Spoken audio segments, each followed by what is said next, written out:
For a bit of seasonal giving, we're discounting our print-only subscription package. You can get our beautiful magazine delivered to your doorstep every week for a year for just £149 in the UK and $149 in the US.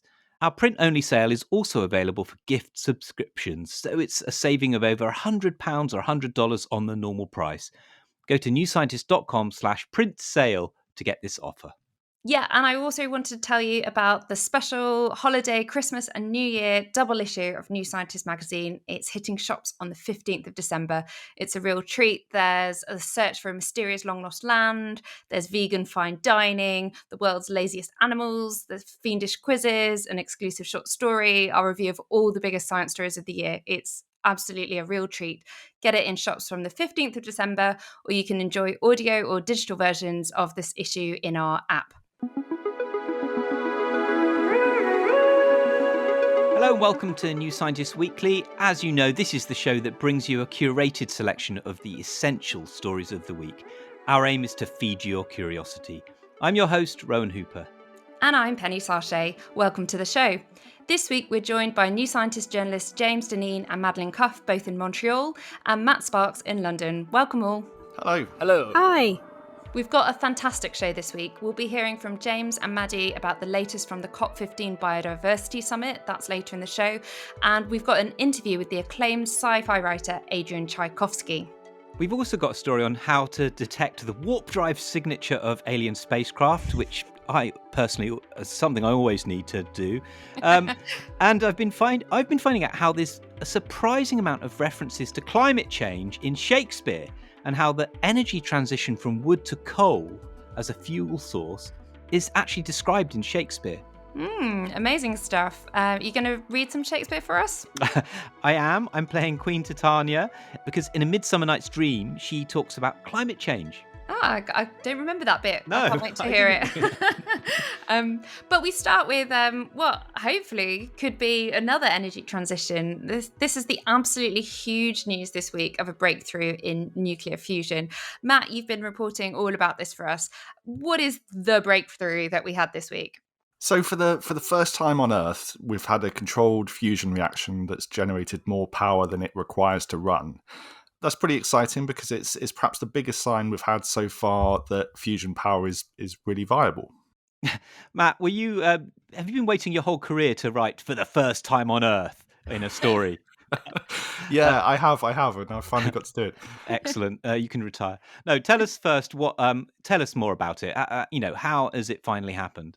So there's two main approaches to working on fusion at the moment. One uses magnetic fields to contain plasma, and the other one uses lasers. And this last week we've heard that one of these laser experiments at Lawrence Livermore National Laboratory in California, it's crossed that milestone that no fusion reactor of any design has ever managed, which is to break even. So to break even in terms of the power in and power out that it generates. What's the buzz been like amongst people you've spoken to? Is this the real deal? So the scientists I've spoken to, they say it's pretty big. One even mentioned the word Nobel, but he didn't want me to quote him on that by name. But there's also this sort of pragmatic caution because we're definitely not ready to start building reactors. Yeah, so there's various reasons, I guess, that this isn't actually a useful and reliable generator of power yet. So what needs to be done for us to get to that dream? So a lot, in short. So the break-even point comes with some caveats. This reactor, it works by squeezing a tiny amount of fuel with almost 200 lasers to kickstart this fusion reaction. Previously, these lasers, they've required more energy than the reaction actually puts out. So what happened last week is simply that the energy output of the reaction exceeded the energy output of those lasers. It's not a small thing because these lasers, they're the world's most powerful lasers. They've got a peak power of 500 trillion watts. So when they fire for a very brief period, they draw more power than the entire US national grid puts out. Whoa. But it's not really telling the whole story because the lasers, they're pretty inefficient. So to output the 2 megajoules, the lasers drew roughly 300 megajoules from the electrical grid. So we got a little bit more than 3 megajoules of energy out, and we had to put in either 2 or 300 megajoules, depending on how you look at it. Right. So we need to get it to put out more than the 300 megajoules that are needed to power these lasers before this would actually kind of work as something that actually net produces energy rather than uses it. Exactly, yeah. So we need to get the energy requirements of those lasers down, which scientists say should be possible because they date back to, the 1980s and 1990s, or ideally both, and that's just to break even as well. You wouldn't make a lot of money running a power plant that runs just above break even point. But there's other problems as well. The reactor runs for a few billionths of a second, and then it takes hours to cool down before it can run again. So, a working reactor needs to run constantly. And then there's the problem with fuel. Currently, it's really difficult to create these tiny capsules of fuel. Tiny imperfections in these round capsules, even something the size of a bacteria, can upset the reaction, and they need to be perfectly smooth. So we also need a cheap way of manufacturing that. I mean, are all these considered, just small problems now on the way to commercial nuclear fusion? Now we've passed this barrier. Has the big barrier been cleared? I think what it does is it sort of proves that fusion is viable. So it's a sort of a motivational milestone to have passed, and there's certainly some low hanging fruit to be had. So the facility we're talking about, it was designed with experiments and sort of adaptability in mind, not necessarily generating power. So there's definitely improvements that could be made there. This is 20, 30, 40-year-old technology. But all these remaining engineering problems, they're pretty big. We're still a long way off plugging a fusion reactor into the grid. There's been quite a few announcements, haven't there, of various kind of maybe slightly smaller breakthroughs, but still technical breakthroughs in the quest for fusion this year. And some of them have been coming from other types of trying to do this, using things like magnets instead of lasers to kind of control plasma and all the rest of it. Do we know what's going to win out at the end? Are you backing a horse at this point, Matt? So I think magnets are attracting most of the money and most of the attention at the moment, but it is this laser experiment that just hit break-even point for the first time. So it's not a neglected area. But there is a feeling amongst the people I've spoken to that magnets are the most likely design to win out in the end. But we're seeing a lot of commercial startups doing a lot of sort of interesting designs. And one scientist told me that diversity like that is probably key to getting fusion online quickly. To try a lot of things very quickly and move on if they don't work. I think we're obliged to say that, it is very exciting. We've crossed this big threshold, but there's, as you say, there's a long way to go. So it's not going to be basically until the end of the century, really, is it? The second half of the century that we really get this up and going. And in other words, for people looking for a solution to climate change, we still need to go to the fusion reactor in the sky and renewable energy to get us out of that. Yeah, I think so. Predictions on how far away fusion is have been notoriously unreliable, but I'm hearing this week, anywhere from 15 years to another 30 to another 60. Yeah, we can't sit back and sort of wait for this to solve climate change. We certainly need to keep going on renewables. Right, let's go to Montreal now for the latest on the biodiversity meeting. This is COP15. Maddie, you've only just got back from COP27. Now you've got a bit of whiplash and you're in Montreal at COP15. What's it like there? Tell us what's at stake, because ideally we want a biodiversity treaty like we had with the Paris Accord, with the climate treaty. But what would that look like for biodiversity? Yeah, so that's right. So the biodiversity COPs work in a slightly different way to the climate COPs, but they also have lots of similarities. And the reason why this COP15, is a really big deal is because it is a once-in-a-decade opportunity to set some global goals for nature. So to kind of set a really long-term direction for the global community, which will aim to put nature on the path to being restored by 2030, and for the world to be, this is rather ambitious, but to be living in harmony with nature by 2050. And this is really crucial, not just because obviously we need a healthy ecosystem to serve, water, to grow food, for kind of everything that kind of keeps human society going. But it is also crucial to the fight against climate change. So you don't really succeed at delivering on the promises of the Paris Agreement without solving this issue of nature. So that's why this COP15 summit that we've just landed at is a really crucial one. The agreement here will be a really good measure of progress to whether we can enact the goals of the Paris Agreement, essentially. So I landed last night. So I'm still sort of trying to get my bearings at this cavernous conference centre in Montreal.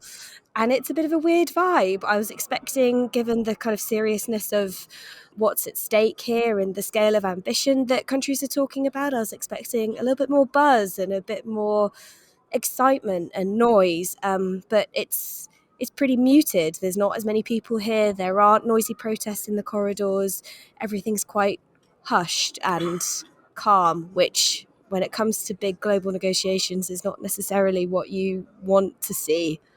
And James, you've been covering mining there. Tell us about what's been discussed so far and what's been agreed. Yeah, mining, maybe a bit of an unexpected subject for a summit on biodiversity, but mining projects are inherently destructive and can have significant impacts on biodiversity as well as local and indigenous communities. So on Monday, the Canadian Minister of Natural Resources announced on the sidelines of COP15 a new alliance between Canada and 6 other rich countries, including the US, the UK, and Australia, to try to minimize some of those impacts. Critical minerals include minerals like lithium and cobalt and copper, which are all needed for the green energy transition for things like batteries, for electric vehicles, and renewable energy technology. And demand for all of them is expected to explode in coming years, which means more mining and more processing. Lots of that mining will happen in countries that aren't part of this alliance, especially in China, which dominates critical minerals mining and processing. And it's unclear how countries in the alliance would make sure mining is sustainable outside their borders. But countries in this alliance represent a gigantic market, so a commitment from them to make their critical mineral supply chains more sustainable could have a big influence elsewhere. And something that's interesting, that the sentiment of behind the alliance, at least, is part of this larger discussion at COP15 around an agreement to end subsidies for industries that drive biodiversity loss, like unsustainable logging or unsustainable fisheries, though nothing is agreed around that yet. So, Maddie, it's feeling a little bit negative there at the moment. If this limps over the line, I've heard people saying we could get a Copenhagen situation, in other words, a really weak treaty like we got at Copenhagen in 2006 or 8, whenever it was. If we do that, what does that mean for biodiversity and planetary life support? These are only every 10 years, aren't they? So the Copenhagen moment analogy is interesting because I don't think it will be the same thing as Copenhagen, where, essentially the talks fell apart, right? And what they managed to scrabble together at the end was a really weak kind of backup plan that was not what the summit aimed to do in the first place, to kind of create that global treaty. I think what will happen this time around is that they will come out with something and they will agree these goals. After 2 years of delay because of COVID, I think everybody here is very keen that we leave with these new set of targets and with a direction of travel for the post-2020 framework. The danger, though, is that it's a bit of a fudge and it's not as ambitious as it could have been. And because all of these agreements are non-binding, the way these things are drafted and worded is really important, because it is then about how it's implemented on the ground. And if countries sign up to something that gives them quite a lot of wiggle room to essentially go back home and carry on business as usual, then we won't see anything like the scale of change that is needed on the ground. So the really key issues like the financing framework will determine whether or not what is actually agreed here kind of happens in the real world next year. So I think that is the kind of main risk, that it ends up, everybody comes out with something, it looks great on paper, but actually it's not strong enough and not detailed enough that it has any kind of real world impact. Right. Well, we'll just have to wait and see. Thank you, Maddie and James, for joining us from Montreal. Let's take a quick break. Are you looking for a unique gift this holiday? What about a gift that helps fight global warming? With Climbworks, you can now remove excess carbon dioxide from the air in the names of your friends and family. So Climbworks is the leader in direct air capture. That's a technology that removes carbon dioxide from the air. And once captured, it's stored underground using the CarbFix method. And this is an accelerated natural process that turns carbon dioxide into stone, where it no longer contributes to global warming. So this holiday, choose the gift of climate impact at climbworks.com.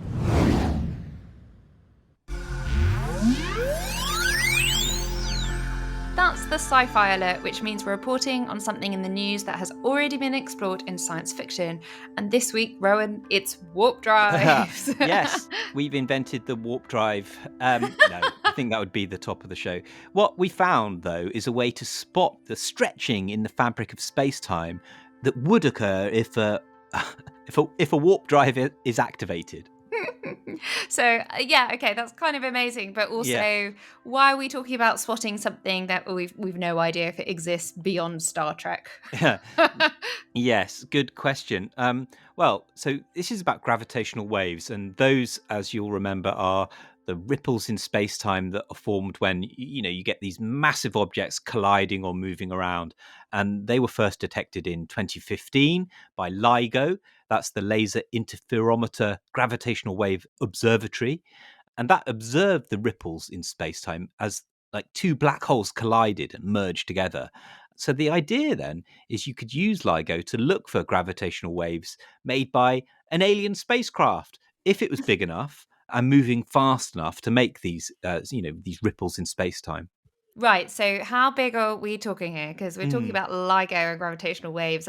Black holes are massive. Yeah, so they found that the spacecraft would need to be the mass of Jupiter, which is pretty big, and traveling at a tenth of the speed of light, so 30,000 kilometers per second.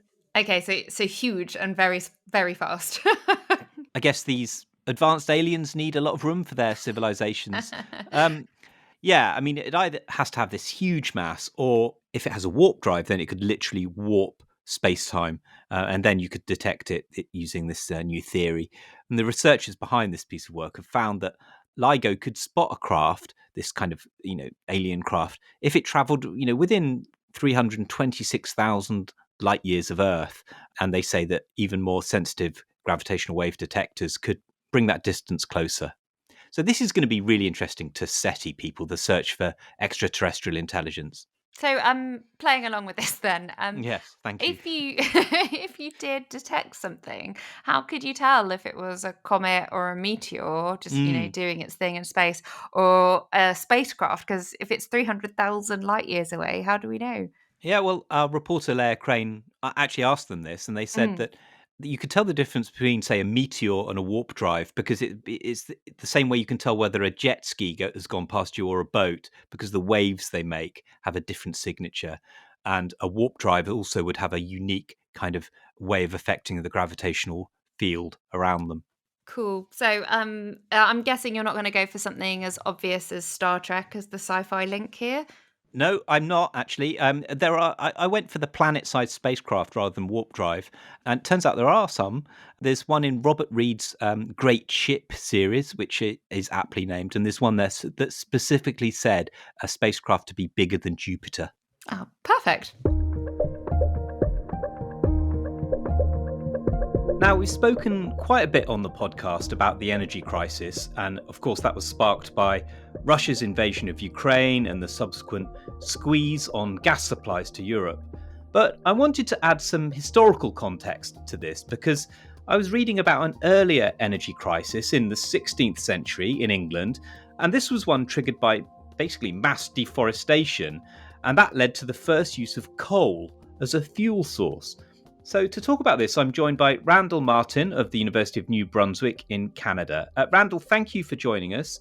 Now, you're a Shakespearean scholar, and I was reading your book, Shakespeare in Ecology, and I was amazed by the amount of ecological references in Shakespeare. So can you set the scene for us?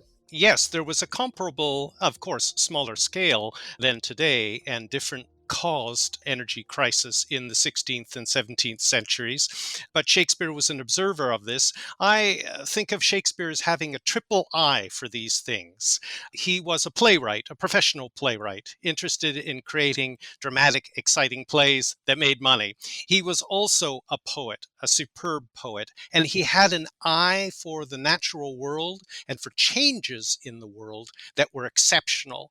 And the third thing is that he had an ecologist's eye. He observed there was a new limits to the consumption of resources.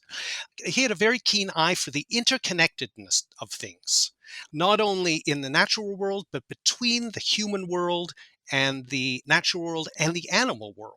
So all of Mm. these things, we think of ecology as being, everything is connected. Well, Shakespeare had a keen eye for observing that the things were connected and also things were being disrupted and changing. It sounds familiar. It sounds very, these things sound very, very familiar, don't they? Yeah. They're very Yeah. familiar to the kind of energy supply and security problems and food security problems that we now are facing in our world. All of those pressures, demographic pressures, climate change pressures, and rising prices meant that some people were getting rich and from the rising prices and making money and building new houses or enlarging their houses or their farms and showing them off and consuming more. I mean, it's amazing what you find in plays that even the ones that I thought I was familiar with, like there's a bit in A Midsummer Night's Dream when Yes, Titania says she's talking about the altered seasons. She's yes. basically talking about climate change. She says that the spring, the summer, the childing autumn, angry winter change their wonted liveries, and the mazed world by their increase now knows not which is which. I mean, she's talking about the start of the Anthropocene, basically, isn't she? Absolutely, you're bang on, and that was *Midsummer Night's Dream* was written about 1594 to 5, and England had experienced catastrophic harvests and rains in the preceding 2 years for the two preceding seasons, as it were, agricultural seasons, and so he's referring to a very topical event there, the Mm. fact that climate change is altering the seasons. At another place in Shakespeare, Gloucester, I think it is, in Henry IV, Part 2, says, "The seasons have changed their manners, as Wow. if the year had found some months asleep and leapt over them." And that's what Yeah. Titania is referring to. And again, here's an excellent example of the fact that Shakespeare's taking that very topical reference to climate change, the Little Ice Age, in the period, and he's putting it into the mouths of these two fairies in A Yeah. Midsummer Night's Dream, and talking about the consequences of their rowing. And that's very typical of how Shakespeare weaves these ecological signs into his plays. Yeah. Sometimes in a tragic context, sometimes in a humorous context. So timber was at a premium, and there's also been a transition in fuel use, hasn't there, from an energy source from one to another. And this is the first, well, maybe not the first time, but we've seen coal start being used. But this is not coal that's been mined from deep underground as we think about it now, is it? No, it isn't. The coal that was used back then mainly was what's called sea coal. It was called sea coal. What that really means is it was surface coal, coal Right. right at the surface of the earth. And it was especially plentiful in the northeast of England. And so it was dug up there fairly easily, actually, put into boats and carried down the eastern coast of England and up the Thames to London mainly, but also again to supply markets in the southeast. And coal was at that time a cheaper energy source than wood fuel, whose prices were rising. And so there was gradually a transition from wood fuel to coal fuel. At the beginning of the 16th century, coal supplied about 10% of England's energy supply. By the mid 17th century, it was 50%. So despite being hundreds of years old and about a different time, well, there's still a message from Shakespeare that we can take to our modern problems, isn't there? Yes, there is. Pay attention to the natural world and how we use it and how we interact with not only other human beings, but other animals and with the non-animal, as it were, natural world, and how important that integration is. Shakespeare is superb about that, and that makes him absolutely contemporary for us as a message that we really need to learn to get ourselves out of the looming calamities of the Anthropocene. That to me is it. Shakespeare shows us how to live a better way. That was Rowan talking with Randall Martin of the University of New Brunswick in Canada. Now, next up, we're chatting with Adrian Tchaikovsky. He's a science fiction author known for his works exploring topics such as alien awareness. His latest book, Children of Memory, continues his Children of Time series with the story of a fragile human colony on a far-flung outpost and some corvids, which may Yay. or may not be sentient. We love that kind of thing. Yeah. So here's our books editor, Alison Flood. She chatted with him about spiders, crows, and inspiration from zoology.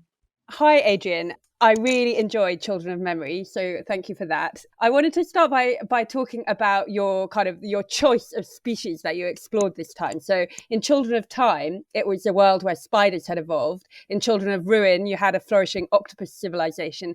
And now in Children of Memory, you're looking at what might happen if corvids evolve. Was that always going to be the obvious next choice for you, or were crows always the route to take?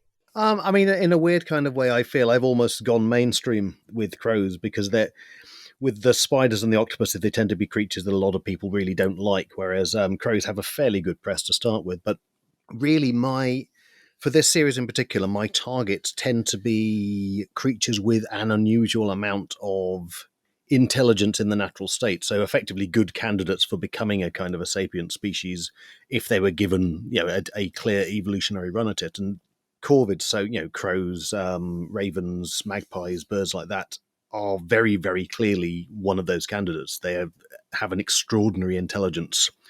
They demonstrate they can craft and use tools. They can understand multi-stage problems without even physically experimenting with them. They can do, frankly, they can do a lot of things cognitively better than I feel I can. And so it doesn't feel that they would need much of a push. They would just kind of need the right conditions to flourish and sort of become that sort of dominant technological species in a way we would recognize. I mean, were there any other options that you considered before you were like, no, definitely corvids? Oh well, there are plenty, and I mean, I would like to expand the series at some point in the future when sort of the ideas come to me, and at that point, I will probably choose a more left field species. One of the things that we are discovering, there's been quite a flourishing of animal behavior studies in the last decade or so, and it seems to be the case that wherever you look, you actually find out that everything is smarter and more adaptable and just more intelligent in a way that we can appreciate as a human than was previously believed. So there are an enormous number of potential candidates. I mean, a little voice in the back of my head suggests I'll probably do something else, invertebrate, because that does tend to be my first love in the animal kingdom, but who knows? One of the things I really loved about Children of Memory is how you explore the question of sentience and whether or not your corvids, who live in a complex society and perform all sorts of feats of language and technology, are sentient. I mean, it's a big question to tackle. Did you have fun with it, or was it at times quite a head scratcher to know where you were going with it? That was particular. I mean, I had a lot of fun with it. I had a lot of fun with it in particular because of the two corvid characters in the book, Gothy and Gethley, are just enormous fun to write. They're basically a comedy double act, and at the same time, they epitomize the sort of philosophical puzzle which is at the heart of the book, which is what is a person, what is consciousness, what is intellect. Just because something is going through all the motions doesn't mean that it is intelligent. In fact, Gothy and Gethley are quite adamant that they're not, even though they can argue the point quite cogently. And obviously, also, as fans of the series will know, we have characters like Averana Kern, who is a human who has been uploaded into a variety of different sort of artificial formats, including a nest full of ants, and still kind of believes she is human up until the point when she has to think of something that happened to her and the memories just aren't there. And then there are, anyone who's read the second book, Children of Whom, will know that we add some quite unusual characters and species in that. And we get quite a lot from that kind of alien point of view of something that really isn't a kind of a singular intelligent entity, except that because of its very complicated interactions, it kind of becomes one in aggregate. And the whole book is kind of exploring these different almost impersonations of sapience and sort of inviting the characters in the book and I guess the reader to think, well, what do or don't we consider to be actually intelligent in all of this sort of variety. Yeah, I love the way the corvids throw out these literary quotes, which are entirely apt for a situation, but they're like totally forgotten by the people who are hearing them. Like at one point where they say to strive, to seek, to find, and not to yield, they say as they're kind of striving and seeking and finding, but people are like, what are you talking about? That makes sense. But and that definitely felt like you were having fun with it, with the kind of the idea that the ability to parrot information doesn't necessarily correlate with understanding or with sentience. Yes, and I mean, parroting is the key phrase. I mean, the book is dedicated to a parrot, in fact. The dedication is to a parrot called Alex, which was one of the highlights of my university course, was learning about Alex the parrot, who was a parrot that had been taught under laboratory conditions to talk, but not in the sense of just repeating things, but effectively understanding syntax and grammar and actually creating new words even for concepts that the parrot sort of came up with. And was a fascinating sort of insight into the fact that actually, it was a bit of a forerunner of the studies I was mentioning, the idea that actually animals are a lot more complex and they're capable of doing a lot of things that you wouldn't necessarily think they'd need to in their natural habitat even. Can you talk a bit about your concept for sort of how the corvids work, the necessity for them to pair bond to deal with different challenges? Yes, so the setup that the corvids find themselves in, they are part of a really quite dismally failed terraforming attempt on quite a hostile world. And they're kind of released into the wild, and it is assumed that they are going to die, like basically almost everything else has.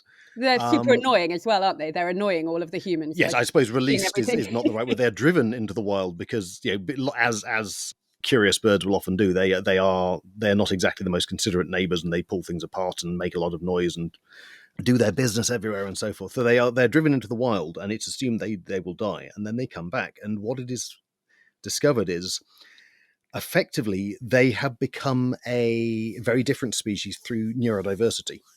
Half of them are very, very novelty fixated. They can immediately see what has changed in the environment and are very prompted to examine it. The other half are analytical. They don't have that kind of environmental awareness, but they have a kind of on-running recollection of what has happened and are able to look at the information presented by the first half and then make decisions. So they function as two halves of a brain. And also, to be honest, I'm being a little coy and playing games, because what we also have, of course, so we have two ravens who are thought and memory, who are the mythology sort of. And I do in the same way as I've dipped into Shakespeare and I've dipped into biblical references in the previous books. In this one, I have a fair amount of Norse myth.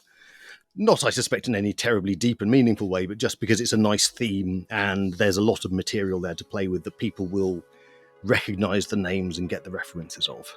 That was Alison Flood talking with Adrian Tchaikovsky about his new book, Children of Memory. And I hope someone gets me that for Christmas because it sounds great. That's all for this week. Thanks to our guests Matt Sparks, James Deneen, Maddie Cuff and Alison Flood. And thanks to all of you for listening. Do help support our journalism by subscribing so you don't miss out. Do buy the special holiday edition of the magazine. It's an awesome double issue. And that special print-only deal is at newscientist.com/print sale. And also tell everyone about our show. And we'll see you next week for a special end-of-year review. Bye for now. Bye. Bye. This podcast is produced by OG Podcasts. Find out more at ogpodcasts.co.uk.